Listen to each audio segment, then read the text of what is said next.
हमारे समाज पे अत्याचार हो रहे, आदिवासी भाइयों पे, पिछड़ा वर्ग पे, महिलाओं पे अत्याचार, ये पार्टी की जो विचारधारा है वो टोटल खत्म हो चुकी है। एक दलित समाज के युवक को इन लोगों ने, दबंगों ने पीट पीट कर हत्या कर दी और उसकी माँ को निर्वस्त्र करके उसको भी पीटा, उसकी बहन को भी पीटा। पुराने समय याद दिला दिए जिस प्रकार से महिलाओं को मारा जाता था। आज से 70-80 साल पहले अंग्रेजों के शासन याद करवा दिया। लोगों को अब संविधान बचाना होगा, संविधान की बात करनी होगी। मैं किसी शर्त पे पार्टी में नहीं आया हूँ, मेरा निशान तो सिर्फ हाथ का पंजा है।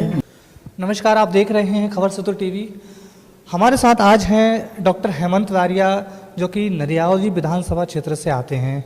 हाल ही में जिन्होंने कांग्रेस पार्टी ज्वाइन की है और कांग्रेस पार्टी ज्वाइन करते ही नरियावली विधानसभा में सरगर्मी बढ़ गई है कि 2023 चुनावी साल है और इस साल में सभी अपना जोर आजमा रहे हैं। हम बात करते हैं डॉक्टर हेमंत वारिया से और जानते हैं इस बार उनके क्या कुछ मुद्दे रहेंगे। हेमंत जी, आपने हाल ही में कांग्रेस पार्टी ज्वाइन की है, क्या कारण था बीजेपी छोड़ने का?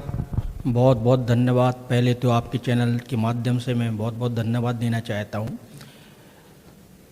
पार्टी में आने का मेन उद्देश्य था कि हम लोग जनसेवा करें, अपने समाज की बात उठा सकें। ये पार्टी जो भाजपा से मैं 20 साल से जुड़ा था, मेरे चचेरे भाई इंजीनियर प्रदीप लारिया जी विधायक जी हैं, और हम लोग जिस पार्टी में इस विचारधारा से जुड़े हुए थे वो पार्टी की विचारधारा नहीं है। ये पार्टी सिर्फ हम लोगों के समाज का हित नहीं कर रही, हमारे समाज पे अत्याचार हो रहे। आप देख सकते हो आदिवासी भाइयों पे, पिछड़ा वर्ग पे, अनुसूचित जाति और अन्य सभी समाजों पे, महिलाओं पे अत्याचार। ये पार्टी की जो विचारधारा है वो टोटल ख़त्म हो चुकी है। इसलिए मैं कांग्रेस पार्टी की जन नीतियों से प्रभावित होकर, कमलनाथ जी की योजनाओं से प्रभावित होकर, और जो संविधान की कांग्रेस पार्टी ने पिछले 70 साल से रक्षा की है, इनने कई अमेंडमेंट लाके संविधान को तोड़ने की बात कर रहे हैं। ऐसा लग रहा है कि ये संविधान रक्षक नहीं, ये भक्षक पार्टी है। आप जिस विधानसभा से आते हैं वहाँ आपके भाई स्वयं हैं, तो ऐसा क्या कारण रहा कि आपको भाई की पार्टी को छोड़कर आपको कांग्रेस में आना पड़ा? क्योंकि कई ऐसे मुद्दे भी सामने आए हैं। दलित एक युवक था, उसकी पिटाई का मामला भी सामने आया था, पिटाई के बाद उसकी मौत हो गई। मैं ये बताना चाहता हूँ कि ये पार्टी जो पिछले 20 से 25 साल से जो विचारधारा से जुड़ी थी, हम लोग सोच रहे थे ये जातिवाद की राजनीति नहीं करती, ये किसी समाज को भला करने वाली नहीं है। अब दूसरी बात ये रही कि हमारी विधानसभा से सटा हुआ जो खुरई विधानसभा हैं, वहाँ मंत्री जी भी हैं। बरौदिया नौनागिर में एक दलित समाज के युवक को इन लोगों ने, दबंगों ने पीट पीट कर हत्या कर दी और उसकी माँ को निर्वस्त्र करके उसको भी पीटा, उसकी बहन को भी पीटा। इस प्रकार की जो ये लोग हरकतें कर रहे हैं, ये संविधान को तोड़ रहे हैं।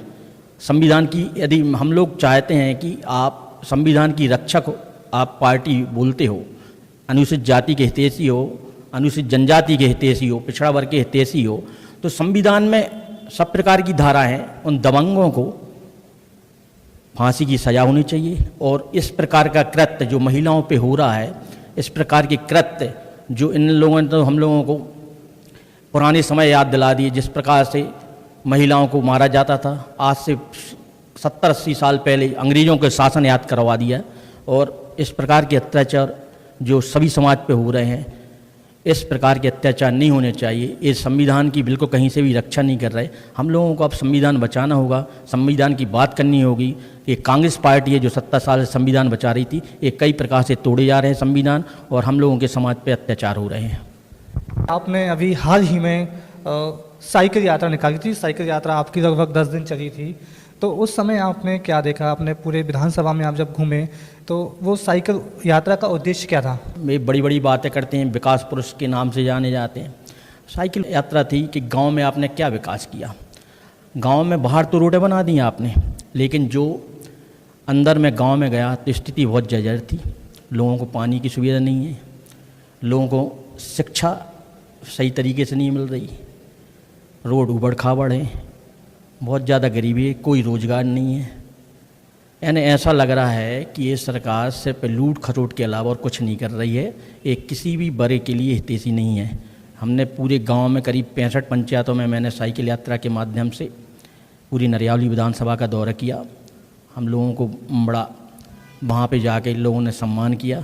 उन लोगों का मैं पूरी विधानसभा के मतदाताओं का आभारी हूँ जिनने हमें सहयोग दिया, और वे सभी लोग इस बार परिवर्तन चाहते हैं। इनकी जो गोल मोल बातें हैं इसका जवाब देना चाहते हैं। और जो आपकी विधानसभा नरियावली, वहाँ से कई लोग टिकट मांग रहे हैं, कई दावेदार हैं। ऐसे में अगर कांग्रेस पार्टी आपको टिकट नहीं देती है तो आपका क्या रुख रहेगा? देखो, मैं किसी शर्त पे पार्टी में नहीं आया हूँ। सबसे पहले तो मेरा निशान तो सिर्फ हाथ का पंजा है। माननीय कमलनाथ जी को हम लोगों को मुख्यमंत्री बनाना है और संविधान को बचाना है। तो ये थे हमारे साथ डॉक्टर हेमंत रारिया।